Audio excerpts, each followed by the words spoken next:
ऊर्जाएं प्रदान की जाती हैं, आंखों में देखने की, कानों में सुनने की, नासिका में ग्रहण की, जीभ में स्वाद की, हाथों में पकड़ने की, पैरों में चलने की, संपूर्ण इंद्रियों में सारी ऊर्जाएं प्रदान की जाती हैं ठाकुर जी के द्वारा। अब उस ऊर्जा को हम संसार के उपभोग में लगा रहे हैं, ठाकुर जी की सेवा में लगा रहे हैं, ये हमारे ऊपर निर्भर करता है। हम संसार में अगर उस पूरी ऊर्जा का व्यय कर रहे हैं तो एक प्रकार से हम नंगे तार से किसी व्यक्ति के प्राण ले रहे हैं, उसी के समान है। लेकिन उसी ऊर्जा को हम भक्ति में लगा रहे हैं, ठाकुर जी की प्राप्ति में लगा रहे हैं, तो एक प्रकार से हम अंधेरे में उजाला कर रहे हैं, उस तार को बल्ब से छुपा के।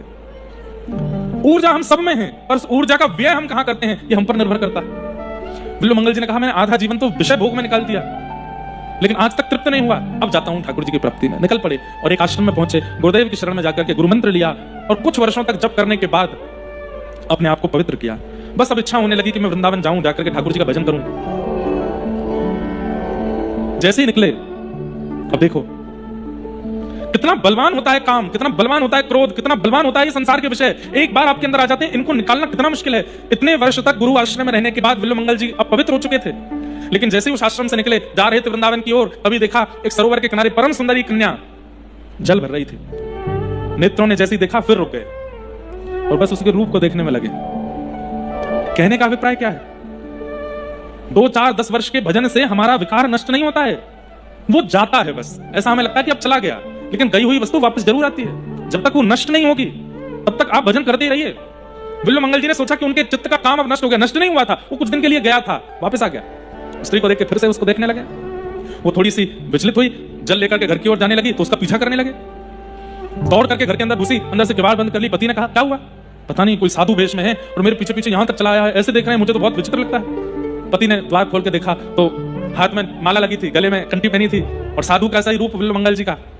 पति समझ गए, भजन तो किया है, भजनानंदी तो है, लेकिन अभी विषय पूर्ण रूपेण नष्ट नहीं हुआ। कोई बात नहीं, भजन में इतनी सामर्थ्य है कि कुछ दिन भी अगर भजन का आश्रय लिया होगा तो वह लुटने नहीं देगा, वह भजन नष्ट होने नहीं देगा, वो भजन तुम्हारा नाश होने नहीं देगा। नमे भक्त्या प्रशति, मैं अपने भक्त को पतन नहीं होने देता। ठाकुर जी ऐसा कह रहे हैं, इसका पतन नहीं होगा, अंदर बुलाओ। पत्नी बोली, कैसी बात कर रहे हो? बोला, हाँ अंदर बुलाओ। घर के अंदर बुलाया, पत्नी से कहा, तुम श्रृंगार करो अपना, जाओ सुंदर बन के आओ। पत्नी बोली, कैसे पति हो आप? कोई मेरा पीछा करके आया, आप कह रहे हो श्रृंगार करके आओ? बोले, अगर इसने भजन किया होगा तो ये बचेगा, और अगर इसके भजन में कमी होगी तो आज इसका स्पष्टीकरण इसी को हो जाएगा कि ये किस स्थिति में। घर में बुलाया, उसकी खूब सेवा की, भोजन प्रसाद पवाया। बिल्वमंगल जी बोले, अब मेरा मन है कि मैं आपके घर में ही थोड़ा निवास कर लूं, थोड़ा आराम कर लूं। तो उस कन्या के पति ने कहा, हमारे कक्ष में थोड़ा सो लीजिए। कक्ष में गए, उस स्त्री से बोले, सुनो थोड़ा जल लेके आना। तो बिल्वमंगल जी ने कहा, तो जल लेने के लिए गई। जैसे बिल्वमंगल जी के पास आई, उसके रूप को देख करके अचानक से बिल्वमंगल जी के नेत्र बंद हुए और अपना पूर्व का जो स्वरूप था वो याद आया। यही हुआ था पहले भी, किसी के रूप में आसक्त होकर के मैंने सब नष्ट किया, सब बर्बाद किया, अंततो गत्वा।